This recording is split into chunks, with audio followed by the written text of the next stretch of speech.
আজকে বর আর মেয়ের আবদারে বানাতে হবে খাসির মাংস। কি আর করা যাবে, তারা যখন আবদার করেছে বানিয়ে তো দিতেই হবে, আর কিছু করার নেই। যেই বলা সেই কাজ, বড় গিয়ে তাড়াতাড়ি মাংস এনে দিল। আর মেয়ে বলল, মা নাও এবার তাড়াতাড়ি রান্না করে দাও দেখি।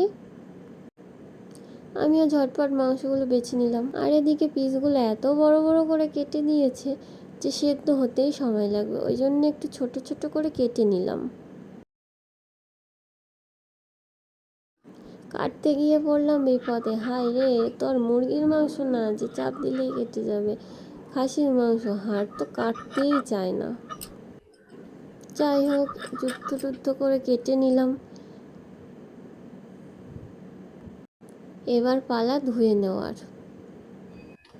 মা দিদারা বলে মাংস নাকি বেশি করে ধুলে স্বাদ চলে যায়, কিন্তু এবার না ধুলেও তো উপায় নেই, লোম যদি থেকে যায় তাহলে হয় পেট খারাপ।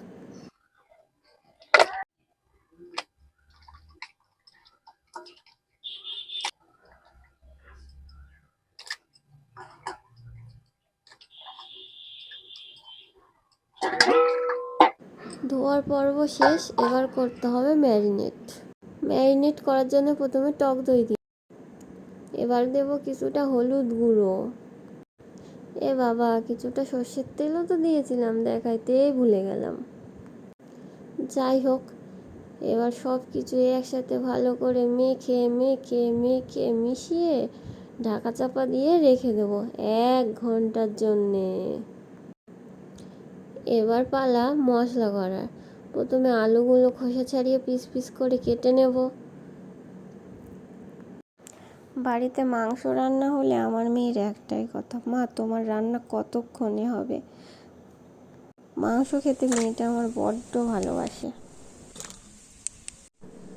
আলু তো কেটে নিয়েছি, এবার পালা কান্নাকাটি করার। আরে পেঁয়াজ কাটতে হবে, পেঁয়াজগুলোও কেটে ছোট ছোট করে কুচিয়ে নেব।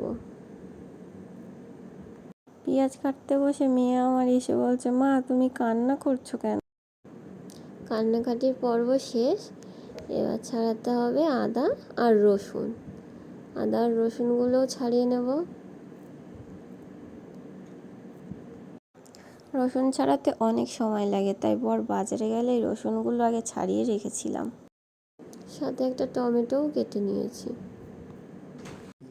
সমস্ত মশলা বেটে নিয়েছি। এবার কড়াই গরম করে কড়াইতে তেল দিয়ে দিয়েছি।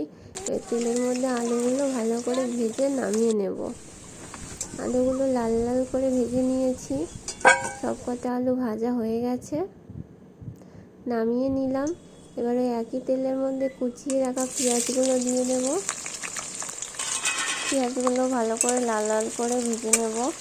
লাল লাল করে ভাজা হয়ে গেলে কুচিয়ে রাখা টমেটোটা দিয়ে দেব।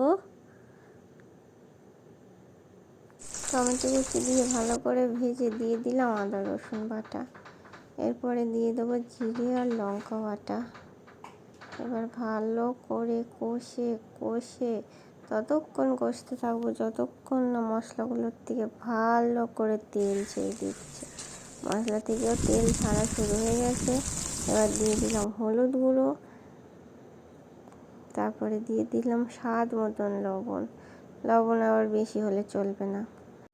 তারপরে আবারও ভালো করে নেড়ে চেড়ে কষিয়ে নিয়ে মশলা থেকে তেল ছাড়লে মাংসগুলো ঢেলে দিলাম। এর মধ্যে মেয়ে আমার 2-3 বার খোঁজ নিয়ে গেছে, মা তোমার মাংস রান্না কি হলো। মাংস হলে তার আবার খিদে খুব তাড়াতাড়ি পেয়ে যায়। মাংসর থেকেও ভালো করে কষে গিয়ে তেল ছাড়া শুরু হয়ে গেছে। এবার এটা ভালো করে কষিয়ে ততক্ষণ সিদ্ধ করে নিতে হবে যতক্ষণ না মাংসগুলো আবার ভালো করে গলছে। মাংস গলে গেছে, এবার পরিমাণ মতন জল দিয়ে এবার আরও অনেকক্ষণ ফোটাবো যতক্ষণ না মাংসগুলো একদম হাত দিয়ে চাপলে ছেড়ে যাচ্ছে। ঝোলটা কি টকবক করে ফুটছে। আর মাংসটা এইভাবে রান্না করে যা স্বাদ হয়েছিল না। ও ভাই, ভেজে রাখা আলুগুলোও তো দিয়েছিলাম, সেটা তো আবার দেখাতেই ভুলে গেছি। আর এই যে মেয়ের জন্য 3 পিস মাংস তুলে নিচ্ছি, সে তো আবার 10 বার এসে খোঁজ নিয়ে গেছে, মা তোমার রান্না কতক্ষণে হবে। আমি বললাম দাঁড়া বাবা, আমার রান্না এই তো হয়ে এসেছে। এবার গরম মশলা দিয়ে কিছুক্ষণ ফুটতে দেবো। ওদিকে যাই, মেয়েটাকে মাংস কটা দিয়ে আসি।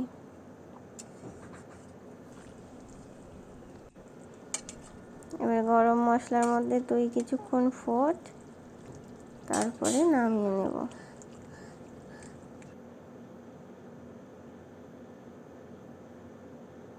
মাংসটা খেয়ে মেয়ে যা বললো না,